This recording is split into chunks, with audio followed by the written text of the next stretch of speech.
losing on penalties to Grimsby in the second round of the Carabao Cup. That did happen, didn't it? They scraped a penalty shootout. Yet again, with Ruben Amorim, the team only seems to do anything when it's in a desperate situation. When Harry Maguire's playing up front, we may come to how well Grimsby did. They got everything right first half. They fought terrifically well. There's more mistakes from Manchester United's players, but we're looking at a manager here who was brought in to bring the stylistic change to Manchester United.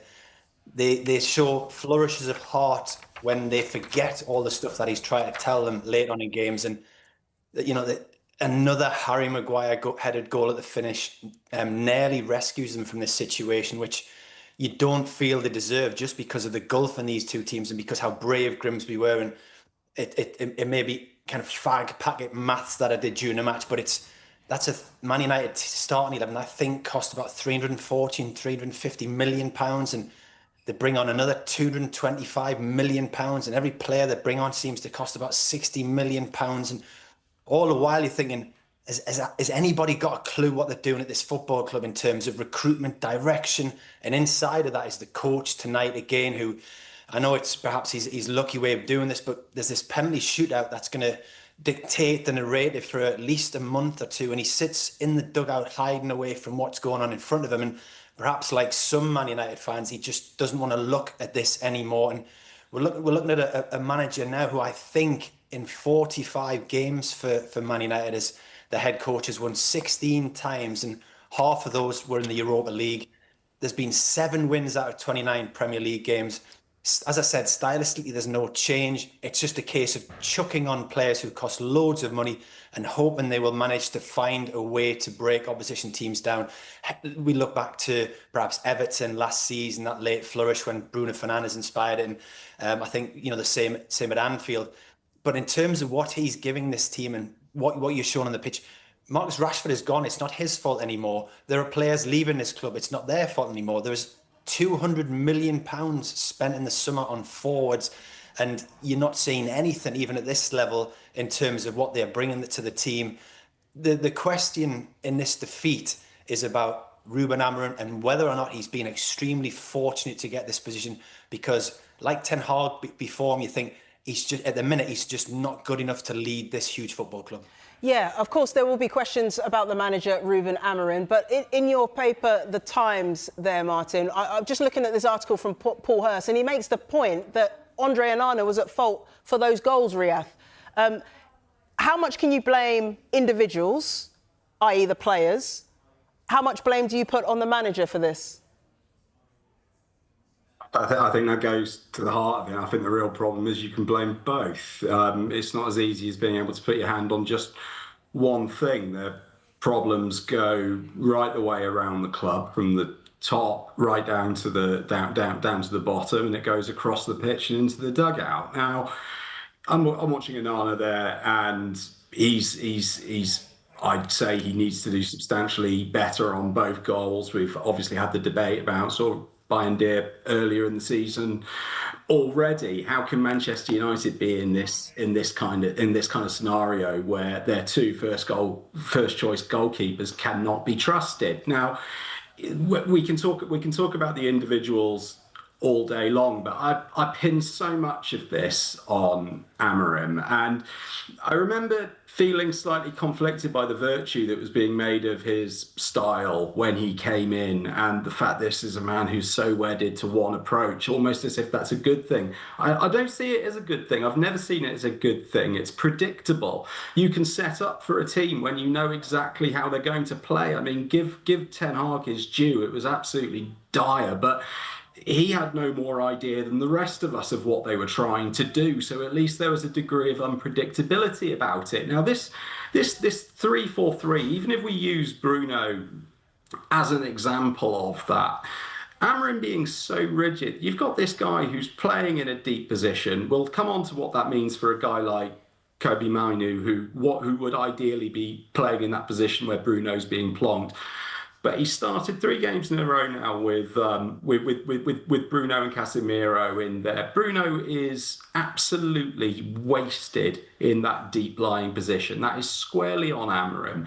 Why can't he pivot? He has got Martin Samuel wrote a really good comment piece on this the other day. But if you go through that United squad and you put them into a 4-2-3-1, for instance, and you look at that starting 11 and the guys who would actually be playing in the positions they want to play, it would have to do better than this, because this is a rabble. And going to Martin's point there as well about the cost. I mean, look, just for the sake of trying new things, I looked up a quote from Dolly Parton. How can it cost so much to look this cheap? I don't want to take anything away from Grimsby, but we're talking about in the post-Alex Ferguson years, this is one of the worst results United have had. And that's an incredibly wide sample to choose from.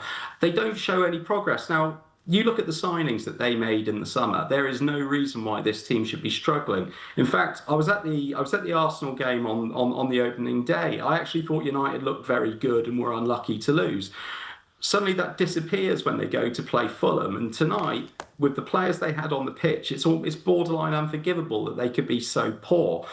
And a lot of that goes on to Amorim. He has to be able to coach some level of consistency into these players. If he's making them play in roles that they're not comfortable in, how can't he coach them to make them better? I haven't seen any evidence of that in pretty much a single player across the squad. So it's simplistic to say it about Onana and Bayindir and the goalkeepers, but they are symptomatic of the entire thing going on at that squad at the moment. And Martin, for a player like Kobbie Mainoo, he's in the headlines at the moment, there is talk that possibly he wants a move away from Manchester United. From what Riaf is saying and the troubles that are so deep-rooted within Manchester United, do you blame him for looking elsewhere? Well, this summer, Man United have spent another £200 million without bringing in major funds, and Arsenal spent another £200 million. And kind of agree with Rieth in that Man United played well in the first game of the season, but you know which of those two clubs will be challenging for the title at the end of this campaign, and it won't be Manchester United. So it's another £200 million gone.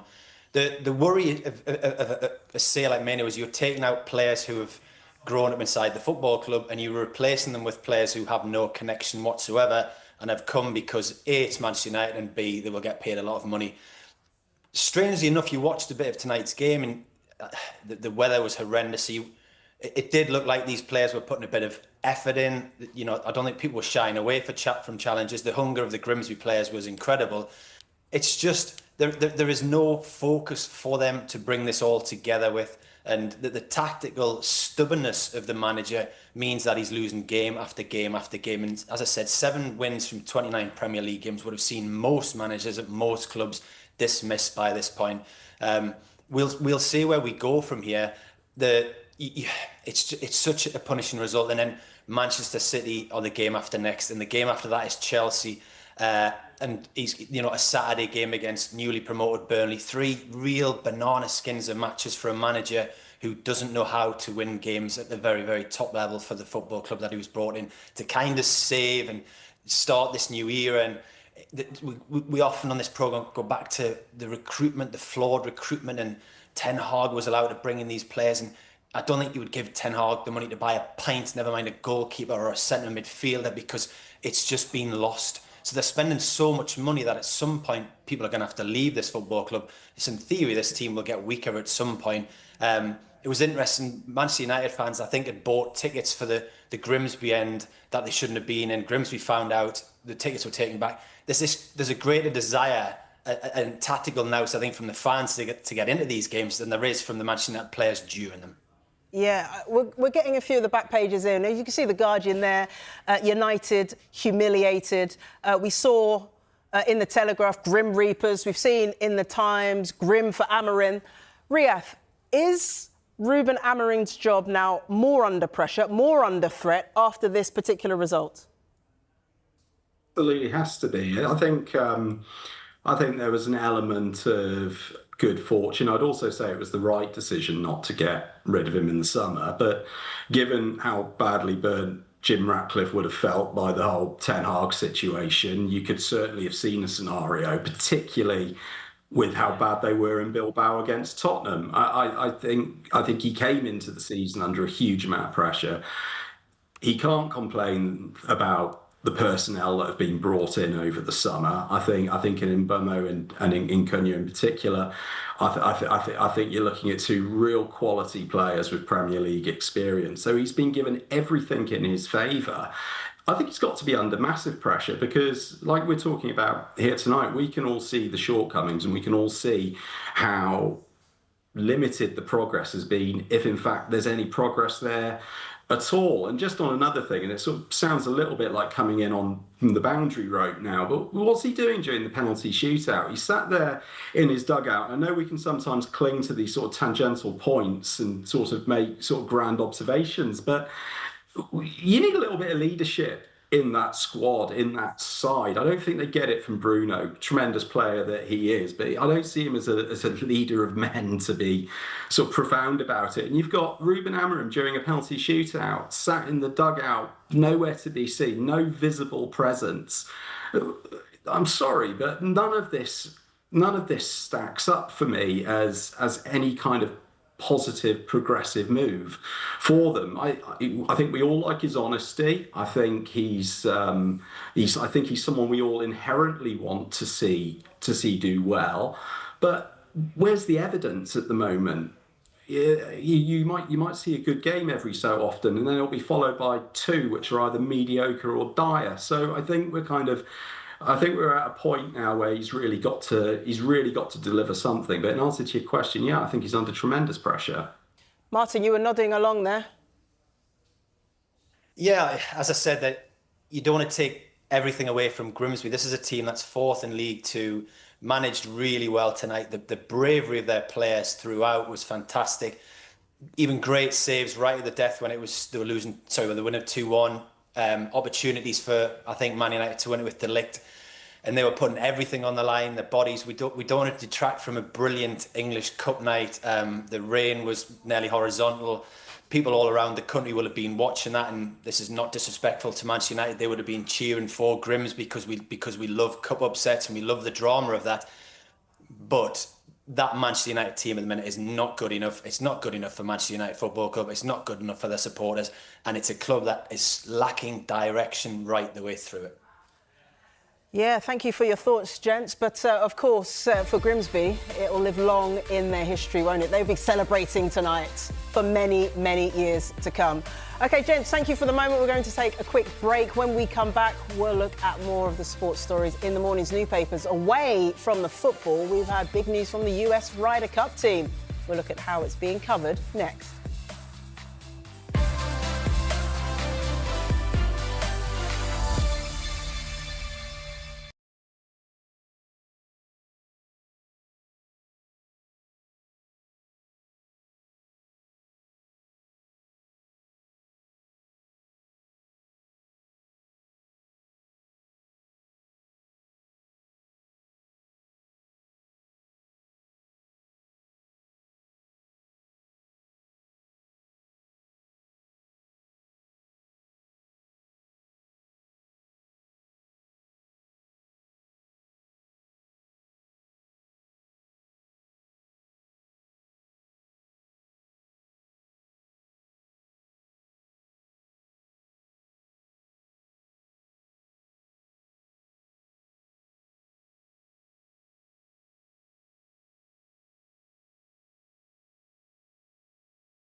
You're watching Back Pages tonight. Welcome back to Riyadh Al Samarite, Chief Sports Feature Writer for the Daily Mail, and Martin Hardy, who is Northern Sports Correspondent for The Times. I've already spoken about Manchester United and that massive Carabao Cup shock exit for them, and a manager under pressure in Ruben Amorim. Let's talk about another manager under pressure at Riyadh, and that is got to be Russell Martin of Rangers. They were thrashed 9-1 on aggregate in their Champions League qualifier against Club Brugge.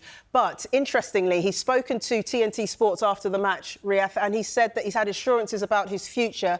He said that I've had a chat with them, the hierarchy, already. They're amazingly supportive. Really? Remarkable that he's in this situation after, a few weeks of the season. But I think if there's going to be any mitigation for Russell Martin, it's quite a hard argument to mount, to admit, after you lose, 6-0 in Bruges. But they're having a dire league season as well. But they weren't out in the transfer market. I don't think they had the players weren't being brought in for him. There's been a lot of fan discord already about that. So he's up against it from that point of view. But can you really, if you're a manager of Rangers, can you justify going winless through 3 games in the SPL? Can you justify what's just happened in Europe? The single saving grace for them is Celtic were also fairly awful in Europe themselves. So maybe on some level that softens things, and then they play each other again now this weekend. So that should be quite a fun one to watch. Yeah, that one live on Sky Sports, the old firm match between Rangers and Celtic. That's on Sunday. What a matchup that is going to be. But Russell Martin saying that he knew, the hierarchy knew, I should say, that he had time to try and sort this out. He says that he's had assurances and that he's confident that he can be the man to change things around. Speaking of changing things around, let's speak about Graham Potter now and West Ham, Martin. I think you have been watching them this season, and we've got this in the Times here, and it says, high hopes to hopeless, how West Ham lost their soul. What have you made of their start to the season? Is Graham Potter the right man to turn this situation around? I was at West Ham's first game of the season at Sunderland, and in the second half they were blown away by Sunderland. And the things that stood out were the fragility of the goalkeeper, the 3 centre-halves who would cost over £100 million, who were flimsy and weak. And it's not disrespectful to James Ward-Prowse, a player I thought was brilliant, but he couldn't get a game for Nottingham Forest last season. And Callum Wilson was the big hope who came on as centre forward, and he couldn't get a game for Newcastle last season.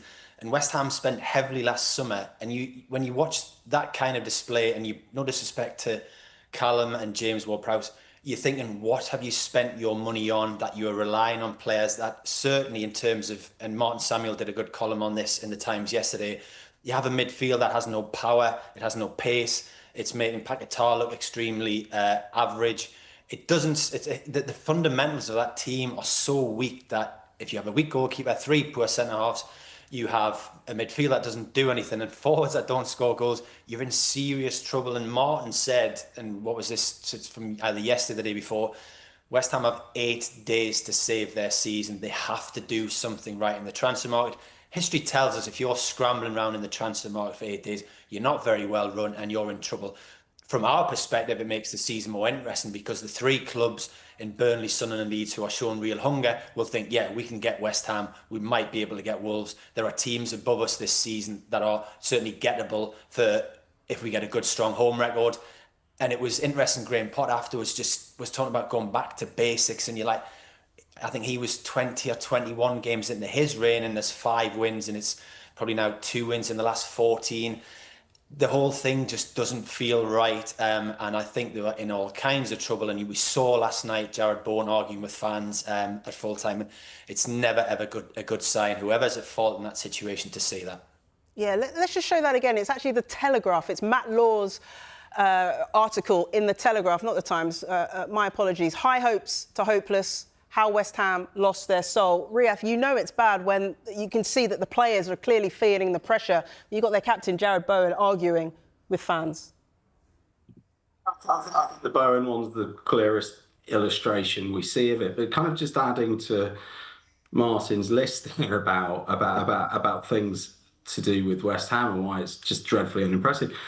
I'd love to see the statistics for the sort of the speed of their runs. They strike me as the slowest team in the league. I don't see any kind of damaging pace in that side, or certainly in any great numbers. I worry for Potter, because this was a huge moment for him. He took his, what we'd probably term as sabbatical after Chelsea. He really had to pick his club carefully, because how many more chances do you get? And this, if you're talking about sort of 2 wins in 14, we know which direction it's going in. So I'd be worried for him, because I do think there's a very, very talented manager there who I think he's put himself in the wrong place at the wrong time.